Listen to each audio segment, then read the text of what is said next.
Le Bénin n'est pas indépendant. Le Bénin n'est vraiment pas indépendant. On serait indépendant le jour où on avait accepté la révolution.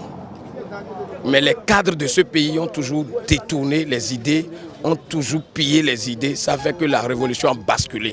Ils ont mal géré la révolution. On n'est pas indépendant parce que toute décision, ce n'est pas au Bénin.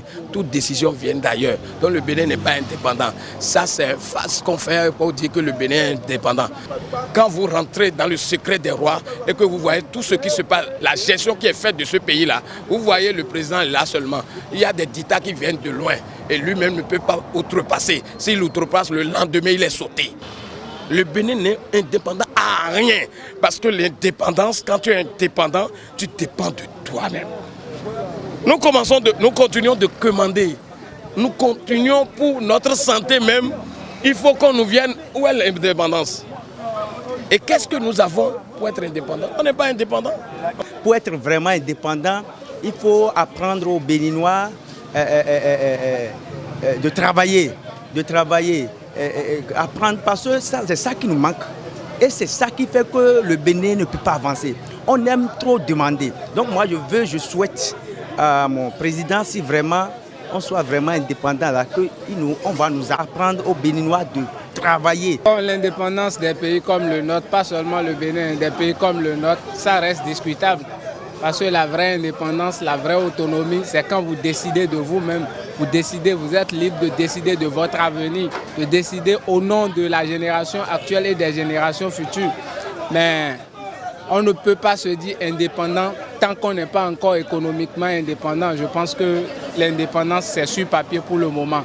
Il nous faudra travailler dur, gagner le pari de l'économie, le pari de l'emploi, le pari de la stabilité. Si dans les pays comme les nôtres, on est encore obligé de recourir à des forces extérieures avant de défendre l'intégrité de nos territoires, je pense qu'on ne peut pas encore se targuer de nous revendiquer être indépendants. Ça reste discutable, ça viendra, mais ça reste. Une gloire du ballon rond, un ancien chef de guerre, un magnat des boissons gazeuses, une philanthrope, ce ne sont pas les concurrents d'une émission de télé-réalité pour célébrités en mal de notoriété, mais quelques-uns des candidats à la présidentielle au Libéria. Au total, ils sont 11 à se présenter, y compris le vice-président Joseph Nyuma Boakai. La différence, c'est que d'autres candidats cherchent à avoir le pouvoir. Peut-être que comme ils ont de l'argent, ils veulent aussi le pouvoir. Joe Boakai, lui, veut rendre à ce pays ce qu'il lui a donné, en sachant d'où il vient. La présidente Ellen Johnson Sirleaf ne pourra pas se représenter à un troisième mandat, mais elle ne donne qu'un appui mesuré à son vice-président. Je soutiendrai le vice-président Boakai dans toutes ses démarches, sur la base de son programme présidentiel. Je lui apporterai tout mon soutien, mais il y arrivera comme j'y suis arrivé.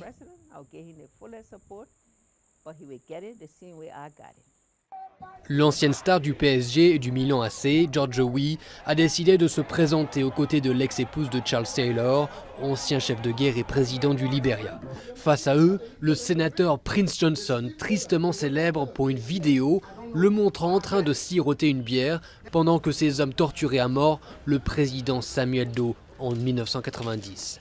Même l'ex-patron de Coca-Cola en Afrique, Alexander Cummings, s'est lancé dans la course. J'ai de très bonnes chances de gagner cette élection. Vous savez, c'est très ouvert avec la présidente qui ne se représente pas. Je pense que ça fait une différence. Les 2 millions d'électeurs devront faire leur choix le 10 octobre. Le successeur de Ellen Johnson Sirleaf devra veiller à la paix et la prospérité d'un pays encore marqué par 14 ans d'une guerre civile sanglante. Il faudra aussi reconstruire le Libéria, durement affecté par l'épidémie d'Ebola.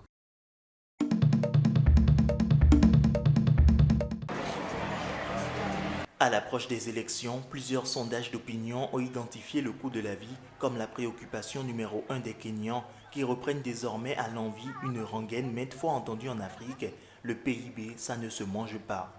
Conséquence inévitable du développement massif d'infrastructures au Kenya, la dette a augmenté de plus de 10 points sous le président Kenyatta, pour dépasser les 50% du PIB et inquiète notamment parce qu'elle a été contractée pour des parts importantes auprès de la Chine à des conditions peu avantageuses.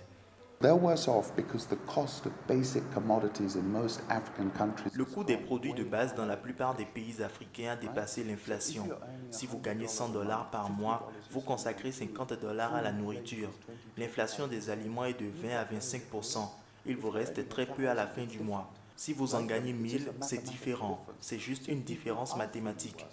Donc les gens se sentent mal. Il n'y a pas eu de création massive d'emplois non plus. L'expansion du PIB africain semble bonne dans les chiffres, mais il n'a pas encore élevé de nombreuses personnes. La croissance a bien oscillé entre 5,4 et 5,9% depuis 2013, portée par la consommation de ménages de plus en plus nombreux et les investissements publics.